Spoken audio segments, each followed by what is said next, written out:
여러분 안녕하십니까. 아침의 매일경제 저는 이상훈입니다. 폭염과 폭우는 지나갔죠. 그런데요 그 뒤끝이 진합니다. 채소와 과일 가격이 치솟고 있는 겁니다. 한 달 전 가격하고 비교해 보면요 50% 정도 가격 오르는 건 보통입니다. 요즘에요. 시장에선 오이 10개 값이 2만 원에 육박하고 있는 상황입니다. 그런데요 앞으로 가격이 더 올라갈 수 있다고 합니다. 이런 전망까지 나오는데요. 곧 채소와 과일 수요가 많아지는 추석이죠. 뭔가 대책이 필요해 보입니다.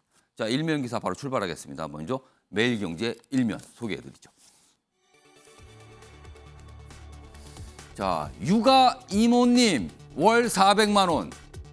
이 정도 비용이 드는데 출산하라고요. 이렇게 묻고 있는 이런 얘기를 제목에 싣고 있습니다. 그러니까 지금 저출산의 이유가 여러 가지 있지만 아이를 낳았을 때 만약에 여성분께서 직장에 나가셔야 한다면 아이를 봐줄 사람이 필요해요. 그럼 맡기면은 인건비, 가사도우미 인건비로 월 400만 원 이 정도는 줘야 사람 구한다는 거죠. 그런데요. 이렇게 되면은 소득의 절반 이상을 여기에 쓰게 되는 겁니다. 과연 이런 상태에서 출산 이거 생각할 수 있겠는가? 이런 뭐 고민이 있다는 거고요. 그런데요. 그럼 다른 나라는 어떻게 하는가? 뭐 다 마찬가지 상황 아닙니까? 그런데 여기 보면 홍콩 예를 들었는데 외국인 인력을 도입했답니다.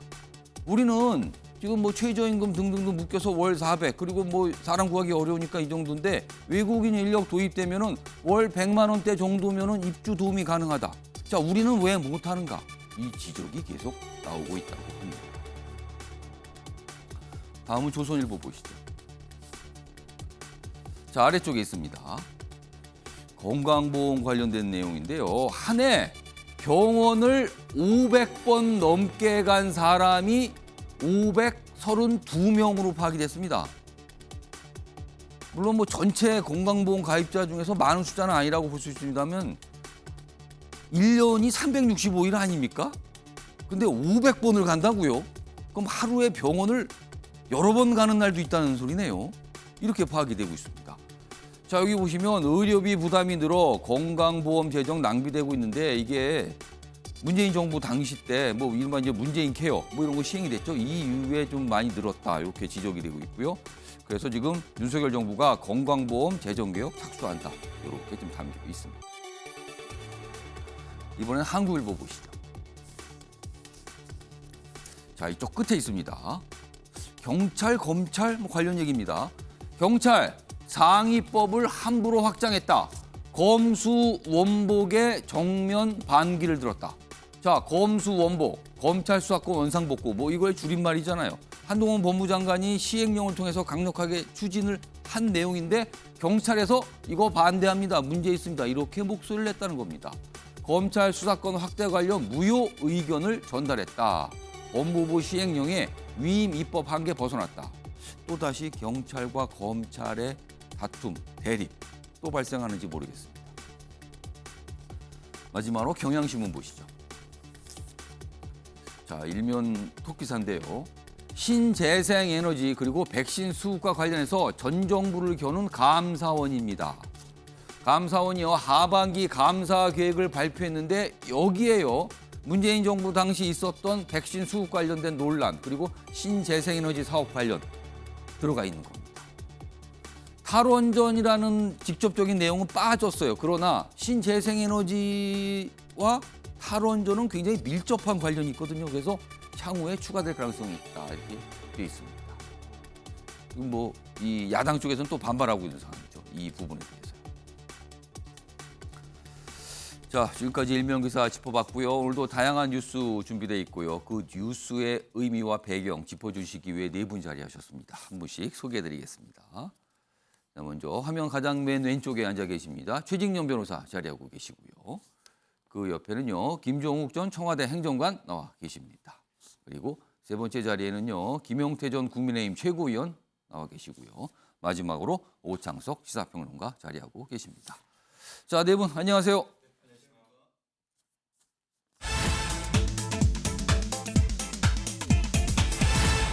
아침에 매일경제 첫 번째 이슈 키워드로 확인해 보겠습니다. 신군부 그리고 황제 이게 무슨 소리일까요? 이준석 전 국민의힘 대표 최근에 본인의 어떤 주장 그리고 누구를 겨냥한 비판, 비난 이런 거 좀 많이 쏟아내고 있거든요. 그런데 이런 표현을 썼어요. 신군부다, 황제다. 공통점은 모두 한 사람을 가리키고 있는 겁니다. 지금 이렇게 표현을 썼습니다. 자, 기사로 확인해 보겠습니다. 이준석, 윤석열 대통령 향해서 신군부 이런 표현 썼습니다. 그리고 무슨 절대자 이런 표현도 나옵니다. 탄원서 내용을 놓고 여당이 부글부글하다.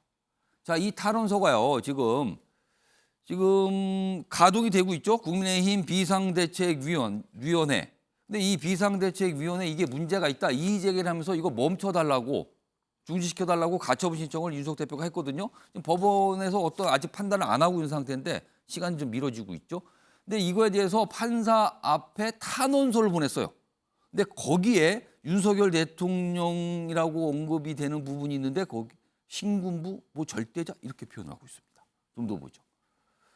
당연히 지금 여당 지도부는 반발을 해요. 그래서 뭐 안전핀 뽑힌 수류탄이다 뭐 이런 표현도 나왔고요. 근데 대통령실은 요새 아무 얘기 안 하죠. 이거에 대해서. 일단 무대응 전략을 쓰는 것 같습니다. 그리고 이런 가운데 법원은 가처분 사건 다음 주에 결정한다. 뭐 이렇게 숙고하는 과정입니다. 근데 이거 시간이 계속 늘어지고 있잖아요, 지금. 그러면 당내 또 분란은 또 계속 이런 상태에 이어지고 있습니다. 자, 그럼요. 다음 화면은 이 탄원서 내용이 여러 가지가 있는데 그중에서 요 신군부 부분이 들어간 부분 좀 소개해드리죠. 여기 보시면 법원에 제출한 자필 탄원서인데요. 본인이 직접 썼습니다. 9장 정도 뭐 분량 되는 걸로 좀 알려져 있는데 9장인가요? 4장인가요? 아무튼 꽤 여러 장입니다. 이 사태를 주도한 절대자는 이 사태가 지금 본인이 당에서 쫓겨난 사태를 말하는 거 아니에요? 근데 여기에 절대자가 영향을 미쳤다는 거죠? 일단 첫 표현도 심상치 않습니다, 지금. 그런데 지금의 상황이 사법부에 의해서 바로 잡아지지 않는다면, 그러니까 바로 잡아진다는 거는 이준석 대표 생각엔 인용을 말하는 것 같죠? 근데 만약에 기각이 된다면 비상계엄 확대에 나섰던 신군부처럼 이번에 시도했던 비상 상황에 대한 선포권을 더욱 적극 행사할 가능성이 있다. 그래서 절대자, 신군부, 비상상황 이런 표현이 등장하는 겁니다. 우리나라에서 신군부는 좋은 표현이 아니에요. 정치적으로. 근데 거기에 지금 정면으로 비유를 한 겁니다. 자, 그리고요. 이 탄원서 내용이 알려지기 하루 앞서서 이준석 대표가 MBN에 출연해서 뭐 또 한 말이 있어요. 자, 그 영상 그리고 이 탄원서 내용이 알려진 뒤에 국민의힘 지도부가 보인 반응 같이 영상으로 묶었습니다. 보시죠. 영어 글라디에이터 얘기를 했어요. 그러니까 원래 장군 출신인데 노예 검투사로 만들었던 황제에게 이제 복수하기 위해 가지고 검투로 다시 이제 밑바닥부터 올라가는 건데 결국에는 나중에 대중의 인기를 받고 거기서 황제랑 겨루게 되죠. 그 대중의 그 검투사에 대한 인기를 잠재우기 위해서는 황제 본인이 직접 검투사랑 싸울 수밖에 없는 상황이 된 거죠. 근데 그랬을 때 황제가 자신감이 없으니까 뭘 했냐면은 경기가 시작되기 전에 가가지고 옆에 옆구리 하면 시작합니다.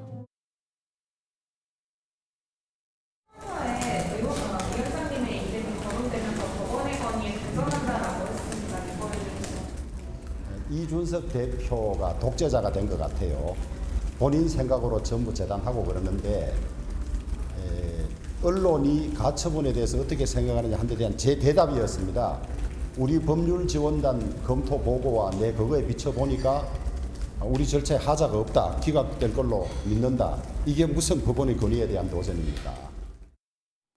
그러니까 이준석 전 대표가 황제, 절대자, 신군부 같다. 뭐 이런 표현을 쓴 거죠. 그리고 주호영 비상대책위원장은 이준석 전 대표가 독재자 같다. 이렇게 또 받아쳤습니다. 다음 화면 좀 보시죠. 역시 좀 뭔가 지적하는 목소리죠. 안전핀이 뽑힌 수류탄은 정말 위험하다. 안전핀 뽑힌 수류탄은 곧 터지잖아요. 이렇게 또 비유를 했네요. 이준석 전 대표를. 상상이 지나치면 망상이 돼서 자신을 파기한다. 대단한 쓴소리입니다. 엄청난 혹평이죠. 한마디로 말하면 엄청납니다. 지금요. 국민의힘에서 벌어지고 있는 상황이요. 최인호 변호사. 이쯤 되면요. 이준석 대표가 최근에 여러 가지 이제 비판, 비난의 입장을 계속 내고 있거든요. 특히 윤석열 대통령을 정면으로 겨냥하고 있어요. 이 정도면은 이른바 레드라인을 넘어선 건가? 그리고 윤 대통령과 이준석 전 대표는 이제 화해 불가 상황으로 완전히 들어간 건가? 어떻게 판단하십니까? 선을 넘은 것을 넘어서 자폭 테러 수준이 아닌가. 아까 김기현 의원이 수리탄을 좀 썼는데 네, 그 어떤 안전핀을 뽑으면 예. 위험하다고 했는데 저 또한 그와 같은 그 느낌을 강하게 받는 것 같습니다. 한마디로 돌아갈 수 있는 다리를 스스로 끄는 것이 아닌가. 이제는 뭐가 함께 갈 여지가 전혀 이제 없어진 거예요? 그렇기 때문에 어떤 점에 비춰왔을 때는 좀 전에 말씀하신 것처럼 본인이 스스로 지금 남부지방법원에 제기했던 판결의 결과에 따라 만약에 그것이 각 하나 기각될 경우에는 마치 지난 대선 과정에서 국민의힘 경선 때에 원희룡 그 지금 현재 장관에 대해서 얘기했듯이 저거 곧 정리됩니다처럼 그 결과에 따라서는 이준석 전 대표가 당에서 정리될 가능성이 상당히 높아진 것이 아닌가 싶은데요. 저는 이 부분에 있어 가지고 좀 전략적인 실패를 한 두 가지 정도를 꼽고 싶은 것 그 같습니다. 실패는 이준석 전 대표가 실패했다는 그렇죠. 겁니까? 저는 그렇게 보는데 나름대로 싸움의 법칙을 잘 아는 분이죠. 예. 처음에는 윤핵관이라고 할 수 있는 윤석열 핵심 관계자를 집중적인 타겟을 잡았었는데 그것이 점점 전선이 높아지면서 오히려 윤석열 대통령을 지금 어떻게 보면은 타겟으로 잡았고 어느 순간부터 정면으로 겨냥하고 그렇죠. 있어요. 지금. 거기다가 이제 첫 번째 전선은 윤핵관 예. 그리고 두 번째 전선은 지금 얘기한 것처럼 윤석열 대통령 예. 나아가 이제는 뭐 김기현 전 원내대표 그 조영 그 비대위원장 같이 윤핵관과 관계없는 사람을 비롯해서 어떻게 보면 여당 내에 있는 전 범위 내에서의 리더를 상대로 해서 마구마구 어떻게 보면 총질을 해냈다고 하면은 그러면 본인들을 비호해 줄 사람은 어디 있죠? 전선이 한꺼번에 이렇게 넓혀지면은 예. 러시아조차도 지금 그 우크라이나에 대해서 전쟁을 끝내지 못하는 러시아요? 그런 상황인데 예. 이런 식으로 전쟁을 혼자서 이렇게 싸워가지고 그것이 과연 이길 수가 있는 전선이 전쟁입니까? 너무 많아졌다는 거죠. 그렇죠. 지금. 그렇기 때문에 전선을 넓혔다는 것이 어떤 전략적인 실패인 것이고 표현에 있어서도 너무 지나치다. 어떻게 보면은 우리가 은유적인 표현도 할 수 있는 것 같은데 이젠 대놓고 신군분이 예. 황제니 예. 독재자니 절대자니 이런 얘기 있는 것은 거의 이것은 모든 것이 어떤 종교적 수준이 뭐죠? 타협이 불가능한 것이죠. 예. 그렇기 때문에 오히려 어떤 사람들 같은 경우에는 이제 본인 스스로 어떻게 보면은 이 당에 대해서 예. 나를 스스로 출당해달라라는 어떤 자폭 테러를 하는 것이 아닌가 하는 그런 평가가 나올 정도인데 예. 이 정도가 됐다고 하면은 결국은 정치가 정치로 끝나는 것이 아니고 법원까지 가서 판단을 받아야 되는 여당이 어이없는 예. 상황이 몰린 것이죠. 혹시요 이 국민의힘 내부에서 이준석 전 대표에 대한 지금 상황을 갖고 추가 징계 가능성 이게 며칠 전에 살짝 뭐 정치권에서 뭐 이런저런 말들이 좀 있었거든요.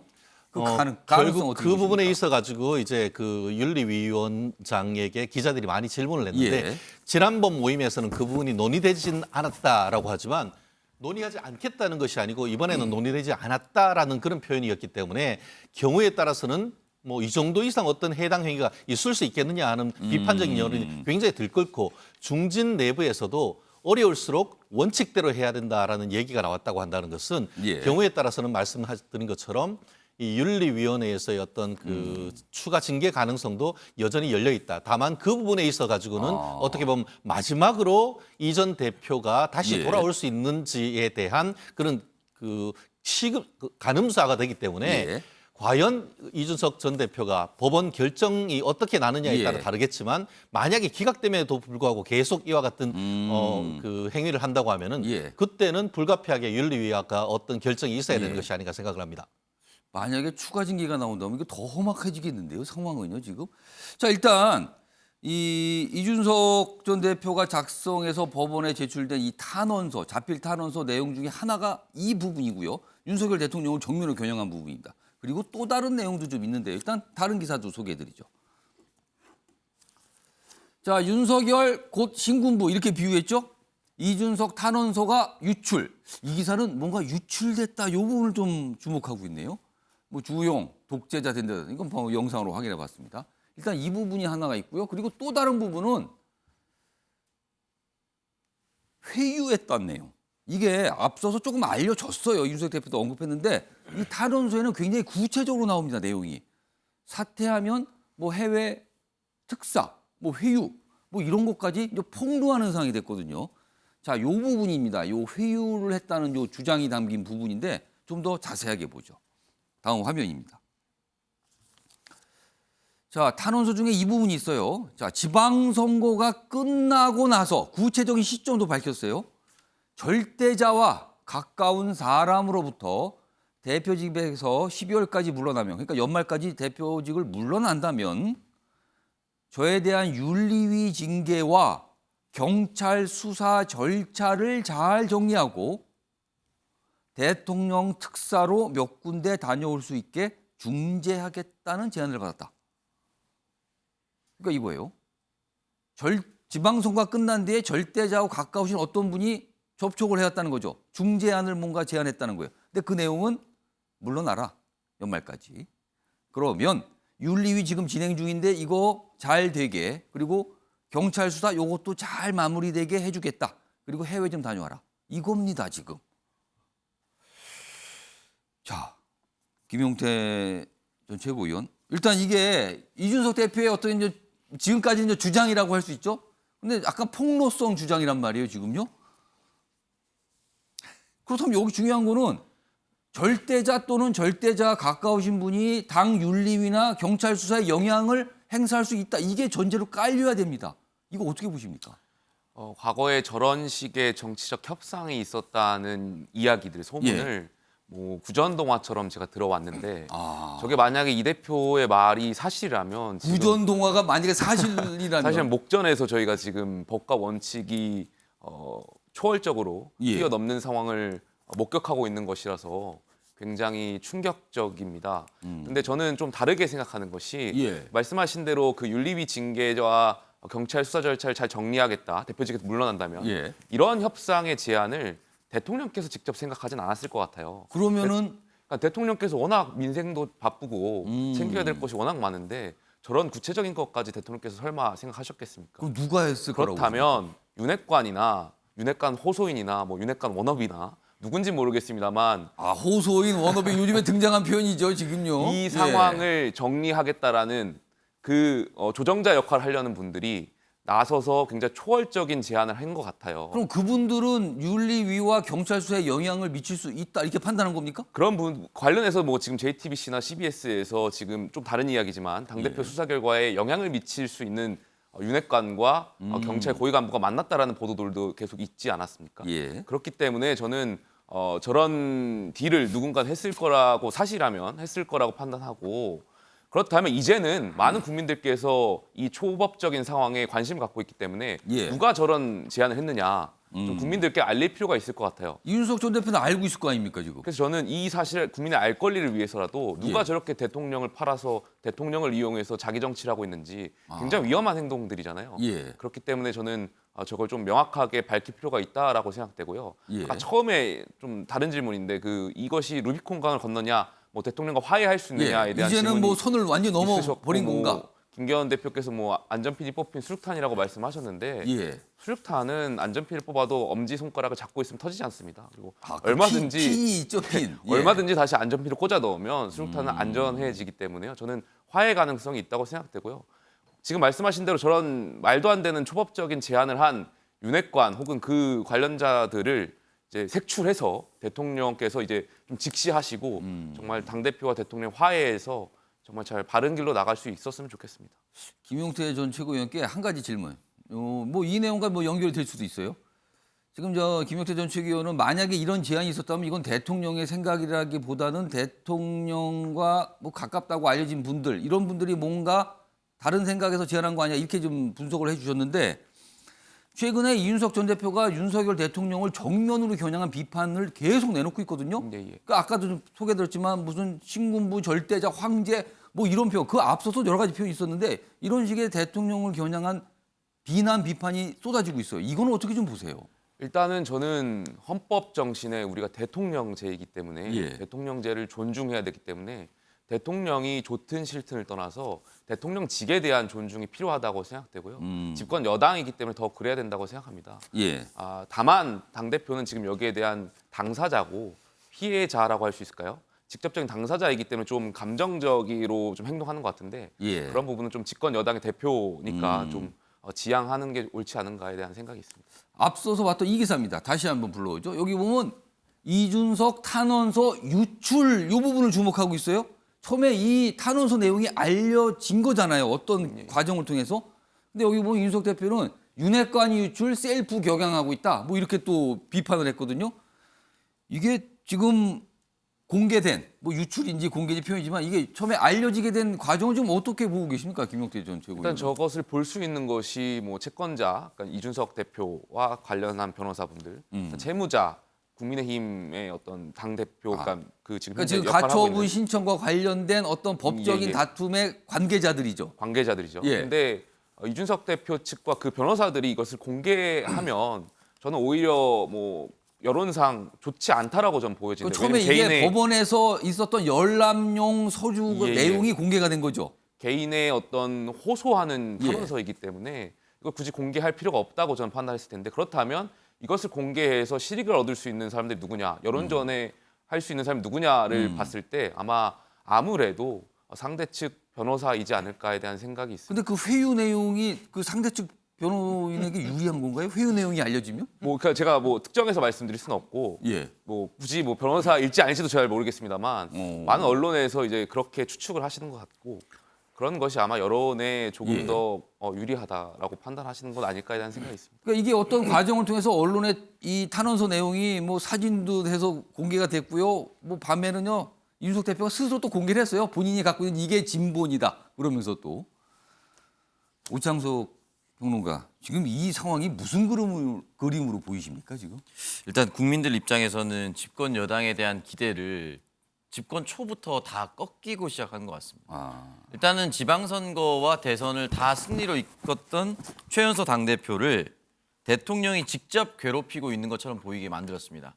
이준석 대표가 기자회견을 하면서 처음 등장했을 때 눈물을 훔치면서 나도 양머리를 내놓고 개고기를 팔았다라고 얘기를 했거든요. 예. 사실 그때부터 저는 이미 대통령과는 정말 돌아올 수 없는 사이가 됐다라는 생각이 들었고 본인이 그러니까 뭔가를 잘못했다 이거를 말한 겁니까? 그건 여러 가지 해석이 되고 있어요. 지금 그 부분에 대해서는 지금. 그러니까 어쨌든 양머리를 내놓고 개고리를 팔면 안 된다는 걸로 저희가 고사성을 쓰지 않습니까? 근데 안 되는 행동을 본인도 할 수밖에 없었다라고 얘기했다고 저는 해석을 하고 싶거든요. 예. 근데 그때부터 신군부 그리고 절대자 예. 그리고 절대자 뒤에 있는 사람들 그리고 누군가 날 찾아왔다. 그러니까 이런 것들은 어떻게 보면은 이준석 대표가 당내 공격을 세게 하고 있고 지금 누군가 찾아왔다라고 공개하라고 하지 않았습니까? 예. 만약에 실제로 누군가 찾아갔다면 예. 그 사람 굉장히 불안해할 겁니다. 지금. 네. 그런 사람 있으면 공개하라라고 상대에서도 얘기할 수 있습니다. 그러니까 주호영 비대위원장이라든지. 근데 만약에 그 이름이 실제로 공개가 된다거나 또는 이준석 대표가 만약에 녹음이라든지 녹취라든지 현장 상황에 진짜 그런 사람들이 얘기했었다라는 증거를 가지고 있다면 예. 말했던 사람들은 본인이 누구의 지령을 받고 얘기했는지에 대해서 답변할 수밖에 없습니다. 두 가지겠죠. 진짜 대통령의 지령을 받았을 수도 있고요. 예. 아니면 대통령과 무관하게 본인 스스로가 얘기했을 수도 있습니다. 예. 근데 이게 여기까지 가면은 정말 더 걷잡을 수 없습니다. 그러니까 민주당은 사실은 강 건너 불구경인 거죠. 당대표와 대통령과 대통령에 가장 가까운 윤핵관이라는 예. 사람들이 정면으로 충돌하고 있거든요. 예. 지금 만약에 윤핵관을 이준석 대표의 말을 들어서 윤석열 대통령이 쇄신한다고 쳐낸다고 하면은 앞으로 국정 운영을 이준석 대표와 윤석열 대통령이 함께 해야 되는데 이 두 사람의 궁합이 잘 어울린다라고 국민들은 이미 생각하지 않습니다. 그렇기 때문에 이 당분간의 이 내용은 예. 오랫동안 지속될 수밖에 없을 것이기 때문에 이 가처분이 어떻게 될 것인가 예. 여기에 따라서 만약에 이준석 대표가 원하는 방향으로 나오지 않는다라고 할 경우에는 예. 찾아온 사람 이름이 또 등장할 수도 있다. 더 큰 혼란으로 갈 수도 있는 거네요. 그러니까 깔끔하게 가처분이 예. 어떻게 되느냐에 따라서 끝날 게임이 아닙니다 이미. 네. 알겠습니다. 이런 가운데요. 이 부분도 좀 뭔가 연관이 있어 보이기도 하네요. 다음 기사 소개해드리죠. 그제죠? 사실은 그제 밤에 이 윤리위원회 회의가 있은 다음에 뭔가 좀 발표가 됐는데 경찰국 설치 반대한 권은희 의원 징계 절차. 국민의힘에서 지금 이렇게 했어요. 근데 그제 밤에는 구체적으로 이유는 안 들었어요. 무슨 뭐 조항 뭐 어디 뭐 이거에 관련돼서 이렇게 했는데 알고 보니까 이거였다는 거죠. 경찰국 설치를 반대했다는 이유로 징계 절차. 국민의힘 윤리위 윤호위되냐 뭐 이런 비판이 나온다는 거죠. 그러니까 이 권은희 의원이 징계의 신세계가 열렸다. 또 이렇게 또 비판을 합니다. 그러니까 의원이 양심의 자유가 있어서 어떤 정책적 노선에 대해서 반대할 수 있는 건데 이걸 징계한다. 지금 이렇게 반발하고 있습니다.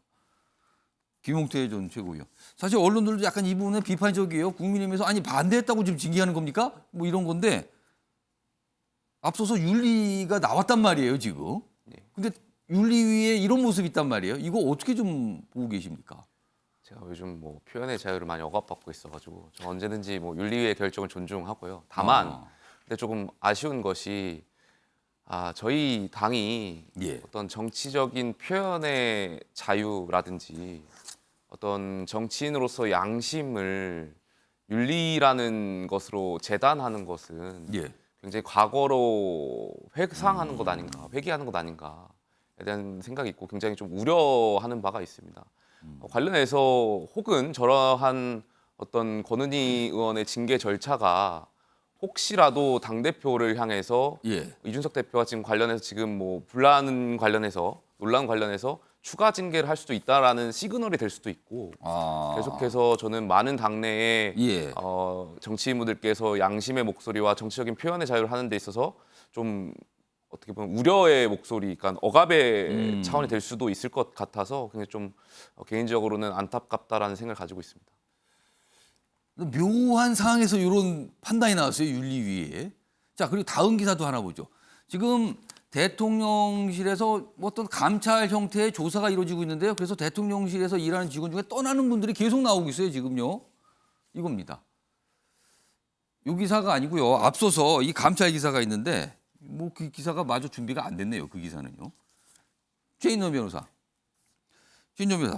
최근에 이 오늘 언론 보도 중에 하나가 중에서 뭐냐면 지금 아까 제가 말씀드린 대로 대통령실에서 근무하던 뭐 행정관, 그다음 뭐 비서관 한마디로 말해서 옷을 벗고 떠나는 분들이 계속 발생하고 있거든요.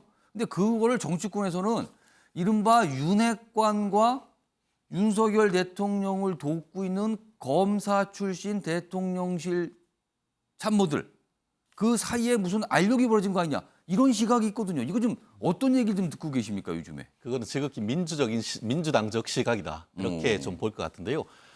계속 지금 그 용산 대통령실 내에 있는 그 어떤 대통령실의 어떤 난맥상 이 부분을 언론과 국민들이 많이 지적을 해왔지 않습니까? 그리고 지난 윤석열 대통령이 100일을 맞아가지고 이 부분에 의해서 국민의 작은 숨소리조차도 듣겠다라고 하는 그에 따르는 구체적인 후속 조치 아니겠습니까?